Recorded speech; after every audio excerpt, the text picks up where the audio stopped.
Panasnya perang Iran dengan Amerika Serikat Israel dan berlangsungnya ketegangan Rusia-Ukraina.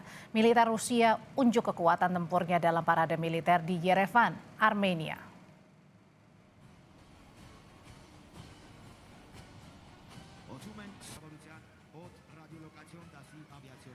Pesawat tempur Rusia Sukhoi Su-30SM dan peluncuran roket multilaras berat TOS-1A Sol Spek muncul dalam parade militer di Armenia kemarin.